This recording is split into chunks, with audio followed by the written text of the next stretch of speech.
डीसा airfield का निर्माण भी देश की सुरक्षा और उस क्षेत्र के विकास के लिए एक महत्वपूर्ण उपलब्धि है। डीसा अंतर्राष्ट्रीय सीमा से केवल 130 किलोमीटर दूर है।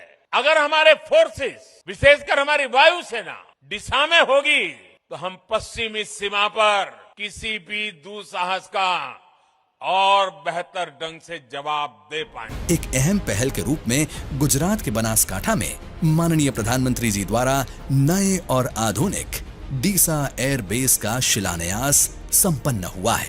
बनासकांठा में विकसित होने वाला ये एयर बेस देश की वायु सीमाओं की सुरक्षा को मजबूती देने के लिए रणनीतिक रूप से महत्वपूर्ण है। 4,519 एकड़ क्षेत्र में बनने वाला डीसा एयरफील्ड अंतर्राष्ट्रीय सीमा से केवल 130 किलोमीटर की दूरी पर स्थित है। अगर भारत के साथ तुम्हारी ट्रेड हो, तुम्हारा व्यापार हो, तुम्हारी तिजारत हो, तो वो कश्मीरियों के साथ, कश्मीरियों के खून के साथ, उनकी कुर्बानियों के साथ सोया। ऐसी उर्दू बोलते हो यार मुगले आजम फिल्म की। तुम भारत के साथ क्रिकेट खेलोगे और उसके पैसे कमाओगे, जो तुम्हारे अब्बू ने कभी नहीं देखे इतने पैसे, वो तुम कमाओगे पाकिस्तान में। एड का पैसा आएगा। इंडियन क्रिकेट टीम का मतलब है कि पूरी वर्ल्ड की क्रिकेट आ गई वहां पे, क्योंकि बाकी सब तो टीम्स ऐसी हैं।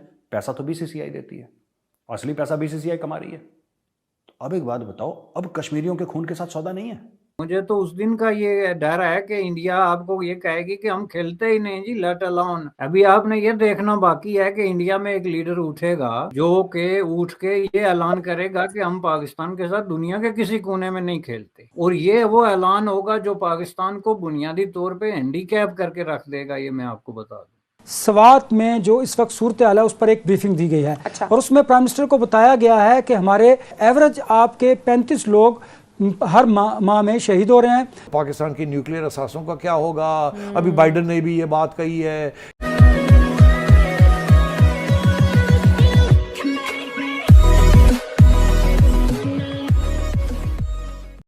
नमस्कार दोस्तों, अब यहाँ पर बात हो रही है कि एक और जो है यहाँ पर एयरफील्ड बनाई जा रही है एकदम पाकिस्तान की बॉर्डर से एकदम नज़दीक, 100-125 किलोमीटर के आसपास है। और ये डीसा वाला प्रोजेक्ट जो कि गुजरात में है, ये बहुत सालों पहले ही, जहाँ तक अगर मैं रिकॉल कर पा रहा हूँ या फिर जो मैंने पढ़ा था उससे मुझे ये मतलब याद आ रहा है कि अटल बिहारी वाजपेयी के समय पर ही ये डीसा वाला जो पूरा का पूरा इवेंट है वो बन जाना था, एयरफील्ड बन जानी थी। लेकिन किसी कारण से वहाँ पर बने नहीं। और उसके बाद तो हम सबको पता है कि भाई कांग्रेस वाली गवर्नमेंट आ गई, कांग्रेस लेड यूपीए की गवर्नमेंट आ गई।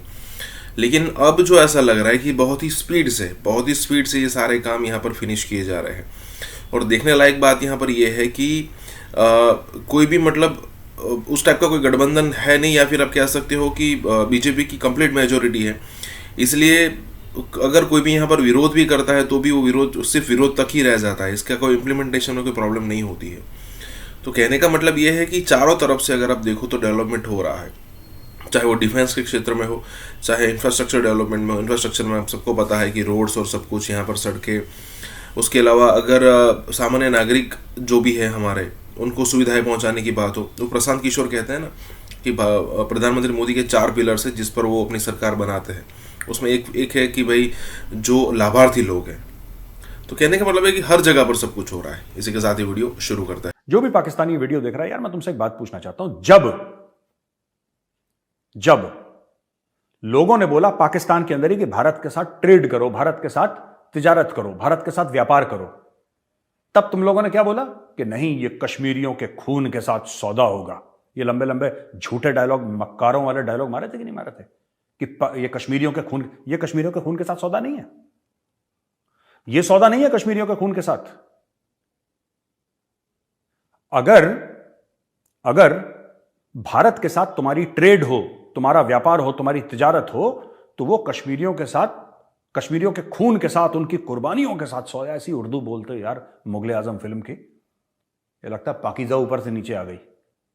ऐसी उर्दू झाड़ते हो कि कश्मीरियों की कुर्बानियों के साथ सौदा होगा, गद्दारी होगी, और ये गद्दारी हम कभी नहीं करेंगे इंशाल्लाह। अरे एक बात बताओ यार, एक बात बताओ, तुम भारत के साथ क्रिकेट खेलोगे और उसके पैसे कमाओगे, जो तुम्हारे अब्बू ने कभी नहीं देखे इतने पैसे, वो तुम कमाओगे पाकिस्तान में। एड का पैसा आएगा। इंडियन क्रिकेट टीम का मतलब है कि पूरी वर्ल्ड की क्रिकेट आ गई वहां पे, क्योंकि बाकी सब तो टीम्स ऐसी हैं। पैसा तो बीसीसीआई देती है, असली पैसा बीसीसीआई कमा रही है। तो अब एक बात बताओ, अब कश्मीरियों के खून के साथ सौदा नहीं है? आपका ये शिकवा है कि हमें आइसोलेट कर दिया गया, दुनिया हमारे साथ जो है वो सौतेली माँ का सलूक करती है जी। टेररिज्म इतना बड़ा तो नहीं है, हमने फौज लगा दी थी क्रिकेट के तहफ़्फ़ुज़ के लिए। फौज लगाना इट सेल्फ इस चीज़ की इंडिकेशन है कि यू आर एट रिस्क। कभी किसी क्रिकेट टीम के इर्द गिर्द फौज देखी है आपने? तो आप कहे नहीं हम दुनिया की सेफ तरीन कंट्री हैं, लेकिन क्रिकेट के मैदान के इर्द गिर्द फौज टेक ओवर करेगी, तो इससे दुनिया का मैसेज क्या जाएगा? तो उसमें अगर इंडिया ने किसी भी तरीके से अगर ये आपको मैसेज दिया कि हमारी टीम आ सकती है, हुआ उसकी कोई भी टर्म्स और कंडीशन है, तो पाकिस्तान में अगर कोई सेंसेबल पर्सन होता तो वो उसको यस करता। Whoever is the decision maker इस मामले में, या जिसकी लास्ट कॉल जो दे सकता है, मैं समझता हूँ कि वो ये हाँ करता। चूंकि जाहिर है ये तरीका जो है, इससे आपकी एक गुड विल जो है वो शो होती है, लेकिन इससे जो ये चीजें कर देना कि नहीं जी इसकी ये शर्त है, इसकी वो शर्त है, इसका मतलब ये है कि यू आर नॉट रेडी। और इसमें मेरे लिए कोई अजूबे, कोई ऐसी नई बात नहीं है कि Pakistan is not ready to talk and walk both. तो इसके लिए पाकिस्तान में माइंडसेट जो है उसको चेंज करने की ज़रूरत है कि भाई ये इंडिया के साथ आखिर हमने करना क्या है। दुनिया में आपके दोस्तों की तादाद ना होने के बराबर है।